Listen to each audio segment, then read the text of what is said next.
you familiar with Stephen Miller? If so, I'm so sorry. He's Donald Trump's deputy chief of staff in title, but in reality, a lot of people have good reason to believe that he is the source of Trump's fascist policies. Not only does he look and act weird and unsettling, but he does things like crib from Nazi speeches to try to convince people to violently attack people on the left because Charlie Kirk died. We are the storm. They cannot imagine what they have awakened. They cannot conceive of the army that they have arisen in all of us. Because we stand for what is good, what is virtuous, what is noble. You might wonder who would possibly want to marry such a vile, hateful little bigot. And the answer is another vile, hateful little bigot. His wife is Katie Miller, who previously worked as Mike Pence's communications director. Currently, she's possibly boning Elon Musk, as well as being a spreader of racist misinformation on social media. Recently, on Shitter, she shitted, per capita, Somali immigrants receive the largest share of government benefits. 70% of Somali households in the U.S. receive our taxpayer dollars. To prove her point, she included this helpful chart, supposedly showing the percentage of Somali families who receive some kind of welfare compared to native households. Now, that wasn't quite racist enough, so General Michael Flynn reshitted her and added, I say we prosecute the Somalis who ripped us off along with their political cohorts, and we send at Barack Obama back to Africa, whence he came since he allowed all of the Somalis into America in the first place. Who's with me? Now I'll take these two disinformation shits in reverse order. First of all, Barack Obama was born in Hawaii. Hawaii is one of the 50 states that make up the United States of America. It shouldn't be, but that's a topic for another day. Secondly, Obama did not allow all the Somalis into America in the first place. Like the claims of Obama actually being born in Africa, this is an ancient right-wing talking point that has been thoroughly debunked. In fact, Somali migration to the United States began in earnest in the 1990s with about 43,000 immigrants, which is about half of the current population, entering by 2003 when George W. Bush was president.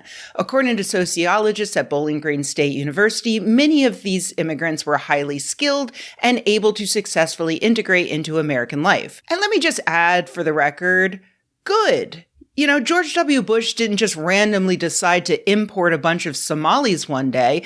They came here because they were experiencing extreme violence and poverty following a civil war. And this is a country founded by immigrants looking for a better life. And that should be our whole thing. It's on the fucking plaque on the giant statue that is there to greet immigrants. I don't care if they were highly skilled. I don't care if they spoke English, if they were healthy, if they were educated. I'm glad we welcomed them to the United States and set them up with jobs and a life and a community because they're humans. And that's the right thing for humans to do for each other. Wild leftist take, I know. I also don't care if they ever paid taxes, but guess what? They fucking did and do. Which brings me to Katie Miller's racist disinformation. Our taxpayer dollars? Ours? Study after study shows that immigrants contribute positively to the economy of the United States. Yes, first-generation refugees fleeing violence are much more likely to require help at first. And again, we should give it to them whether they pay us back or not. But we do get paid back. In 2017, the National Bureau of Economic Research found that refugees who entered the country as adults will, after 6 years in the country, work at higher rates than natives, but never attain the earning levels of US-born respondents. Gee, I wonder why. We estimate that refugees pay $21,000 more in taxes than they receive in benefits over their first 20 years in the US. Did you get that? Refugees pay more in taxes than they receive in benefits. The American Immigration Council performed an analysis that found that immigrants in general generated about $1.7 trillion in economic activity in 2023 and paid roughly $652 billion in local, state, and federal taxes, as summarized by the Council on Foreign Relations. They go on to point out that immigrants participate in the labor market at a higher rate compared to the native-born population. Goddamn lazy native-born population and get a job. So what about Katie Miller's little chart showing that a higher percentage of Somali households get assistance compared to native-born households? Well, again, and not to belabor this point too much, but who gives a shit?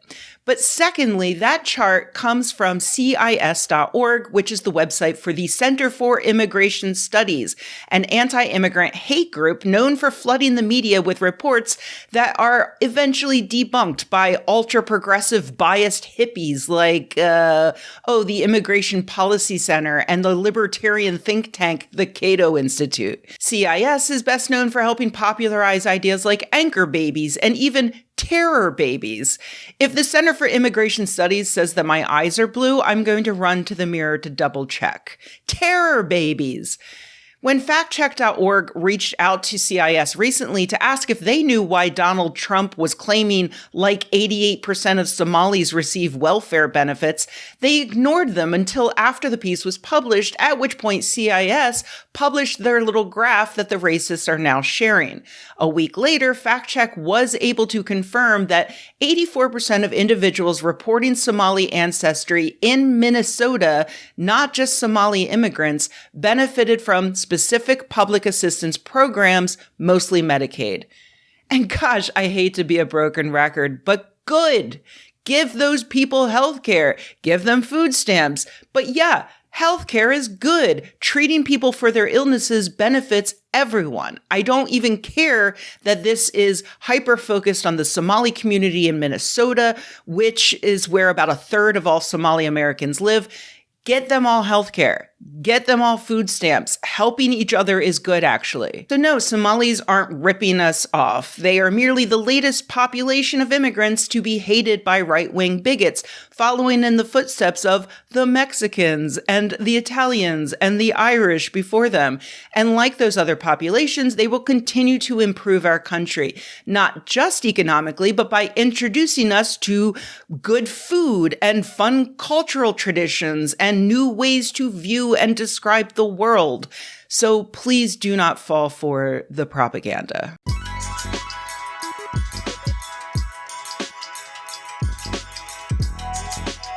Hey everybody, thanks for watching. If you enjoyed this video, please give it a like. If you loved the video, please subscribe. And if you think the world could use more videos like this and you happen to have a few bucks laying around, head to patreon.com/Rebecca and join an awesome community of nerds like the people whose names you see on the screen right now. Thanks.